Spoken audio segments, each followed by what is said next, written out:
নমস্কার বন্ধুরা, সৃষ্টি রূপচর্চার চ্যানেল থেকে আজকে তোমাদের জন্য টিপস ব্লাউজ এবং পেটিকোট। ব্লাউজ এবং পেটিকোট কেমন হবে তাই নিয়ে ব্রাইডদের মহা সমস্যা। কেউ বলে যে ব্লাউজটা কীরকম কাটের কিনলে ভালো হবে, কিন্তু যাই তোমরা করো না কেন, সে বাজার থেকে কিনে পড়ো বা ব্লাউজ পিস থেকে বানাও, তোমরা অবশ্যই প্রিন্সেস কাটের বানাবে বা প্যাডের যেসব ব্লাউজ বেরিয়েছে, যে ব্লাউজগুলোর গলাটা ছোট না হয়ে একটু বড় হয় এবং পিঠটা খুব সুন্দরভাবে বসে। তা না হলে আমরা যখন হাড়গুলো সেট করি তখন আমরা সেগুলোকে কিন্তু সুন্দরভাবে সেট করতে পারি না এবং গলাটা বন্ধ হলে ভীষণ বিচ্ছিরি একটা ফিনিশিং আসে। তাই তোমাদের কাছে আমার অনুরোধ যে তোমরা অবশ্যই প্রিন্সেস কাট বা প্যাডেড ব্লাউজ কিনবে, সে তৈরি করো বা বাজার থেকে কেনো বা সেম কালার পরো বা অপোজিট কালার পরো, যেরকম ইচ্ছা ডিজাইনার পরো, যাই পরো, তোমরা কাটিংটা এবং গলাটার দিকে অবশ্যই নজর রেখো।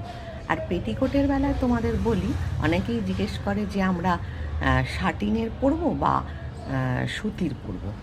শাটিন বা সুতি যাই পরো না কেন, যেটা তোমরা কমফোর্টেবল মনে করবে সেটাই তোমরা পরবে। এবং পেটিকোটের সাইজটা অবশ্যই ব্লাউজের সাইজের থেকে এক সাইজ বড় কিনবে। যেমন ধরো ব্লাউজ যদি কেউ 32 পরো তাহলে 34 পেটিকোটের সাইজ হবে, আর ব্লাউজ যদি কেউ 34 পরো তাহলে পেটিকোটের সাইজ 36 হবে। এইভাবে তোমরা সব সময় এক সাইজ বড় দেখে ব্লাউজের থেকে এক সাইজ বড় তোমরা পেটিকোট কিনো। এইভাবে তোমাদের আমি যেভাবে গাইড করছি, তোমাদের কাছে একান্ত অনুরোধ তোমরা পুরো ভিডিওটা অবশ্যই দেখো, তাতে তোমাদের অনেক উপকার হবে, বিয়ের মার্কেটিং করার সুবিধে হবে এবং খুব সুন্দর কমপ্লিট একটা লুক তোমরা সেদিনের জন্য পাবে।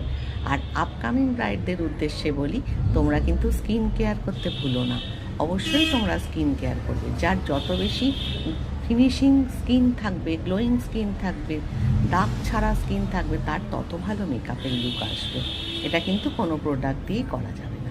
আজ এই পর্যন্তই, পরবর্তী অংশে আবার তোমাদের জন্য আনবো। আর আমার চ্যানেলটা যদি তোমাদের ভালো লাগে তাহলে আমার ফেসবুক পেজটা তোমরা অবশ্যই ফলো করো এবং ইউটিউব চ্যানেলটাকে তোমরা লাইক, শেয়ার আর সাবস্ক্রাইব করতে ভুলো না।